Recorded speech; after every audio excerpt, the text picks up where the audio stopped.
Hello friends, Yami's വ്ലോഗിലേക്ക് എല്ലാവർക്കും സ്വാഗതം. ഓണസദ്യയ്ക്ക് വേണ്ടി നമുക്കൊരു പാവയ്ക്ക കിച്ചടി ഉണ്ടാക്കിയാലോ?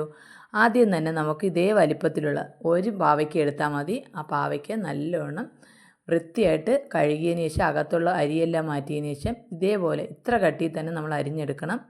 ഒരുപാട് കട്ടി കുറച്ച് അരിയാൻ പാടില്ല, എങ്കിൽ പിന്നെ നമ്മൾ വറുത്തെടുക്കുമ്പോൾ അതൊന്ന് പൊടിഞ്ഞു പോകും. അതിനുശേഷം ചീനിച്ചട്ടി അടുപ്പിലേക്ക് വയ്ക്കുക. അതിലേക്ക് ആവശ്യത്തിന് വെളിച്ചെണ്ണ ഒഴിച്ച് പാവയ്ക്ക നമ്മൾ ഇതേപോലെ ഒന്ന് വരട്ടിയെടുക്കുക.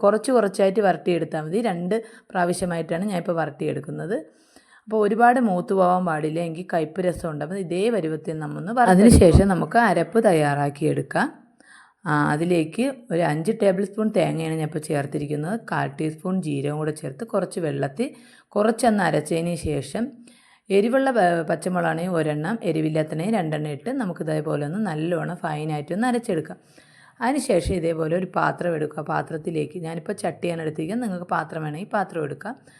ചട്ടിയിലേക്ക് ഇട്ടതിന് ശേഷം 1/2 കപ്പ് പുളിയില്ലാത്ത, അധികം പുളിയില്ലാത്ത 1/2 കപ്പ് തൈരും കൂടെ ചേർത്ത് തൈര് നല്ലോണം ഉടച്ചതിന് ശേഷം അതിലേക്ക് ചേർത്ത് കൊടുക്കുക. അതിനുശേഷം നമ്മൾ പാവയ്ക്ക വറുത്ത് വച്ചിരിക്കുന്നതും കൂടെ അതിലോട്ട് ചേർക്കുക. പാവയ്ക്ക വറുത്ത് വച്ചിരിക്കുന്നത് ഞാനിപ്പോൾ ഇതിൽ വീഡിയോയിൽ കാണിച്ചിട്ടില്ല. പാവയ്ക്കയും കൂടെ ഇതിലേക്ക് മിക്സ് ചെയ്തതിന് ശേഷം ഒരു 1/4 ടീസ്പൂൺ പഞ്ചസാരയും കൂടെ ചേർക്കുക.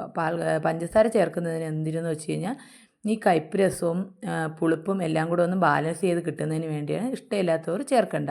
അതിനുശേഷം ആവശ്യത്തിന് ഉപ്പ് കൂടെ ചേർത്ത് ഒന്ന് മിക്സ് ചെയ്തതിന് ശേഷം ചീനിച്ചട്ടി അടുപ്പിലേക്ക് വച്ച് ആവശ്യത്തിന് വെളിച്ചെണ്ണ ചേർത്ത് കടുക് കൂടെ ചേർത്ത് കടുക് പൊട്ടിയതിന് ശേഷം കറിവേപ്പിലയും കൂടെ ചേർക്കും. ഇപ്പോൾ എൻ്റെ കയ്യിൽ വറ്റൽമുളക് ഇല്ലാത്തതുകൊണ്ടാണ് ഞാൻ ചേർക്കാത്തത്. വറ്റൽമുളകും കൂടെ കയ്യിലുള്ളവർ ചേർക്കുക. അതിനുശേഷം നമ്മൾ കടുക് വറുത്ത് വച്ചിരിക്കുന്ന നമ്മൾ പാവയ്ക്ക കിച്ചടിയിലേക്ക് ചേർത്ത് നല്ലോണം ഒന്ന് മിക്സ് ചെയ്തെടുക്കുക.